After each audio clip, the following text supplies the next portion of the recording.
Hello বন্ধুরা, আজ আমি ছানার ডালনা করব।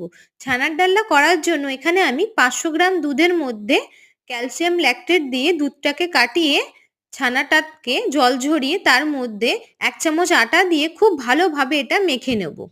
ভালোভাবে না মাখলে ছানার বলগুলো নরম হবে না, তাই খুব ভালোভাবে দোলে দোলে এটাকে মেখে নিয়ে তারপর একে একে আমি এই ছানাগুলোকে বলের শেপ দেবো।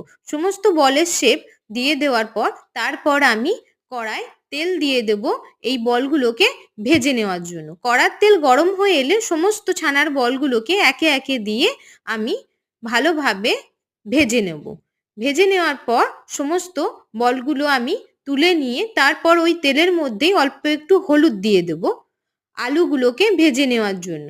সমস্ত আলুগুলো ভাজা হয়ে গেলে তারপর আমি ওই তেলের মধ্যেই ফোড়ন দেব গোটা গরম মশলা, 1 চামচ গোটা জিরে, 1 চামচ আদা বাটা, একটা কাঁচা লঙ্কা, কিছু টমেটো কুচো, তার মধ্যে স্বাদ মতো নুন, হলুদ এবং কাশ্মীরি রেড চিলি পাউডার দিয়ে ভালো করে 3 মিনিট মতন নেড়ে নেব। তারপর আমি এটার মধ্যে আগে থাকতে ভেজে রাখা আলুগুলো দিয়ে খুব ভালোভাবে নাড়াচাড়া করে তারপর এটার মধ্যে জল দিয়ে দেবো। জল দিয়ে দেওয়ার পর এটাকে আমি 15 মিনিট মতন ফুটিয়ে নেব। তারপর শেষে আমি এটার মধ্যে স্বাদ মতো একটু চিনি দিয়ে আগে থাকতে ভেজে রাখা ছানার বলগুলোকে দিয়ে দেবো। 5-7 মিনিট ফুটতে দেবো। তারপর শেষে আমি গুঁড়ো গরম মশলা দিয়ে দেবো। আমার ছানার ডালনা রেডি।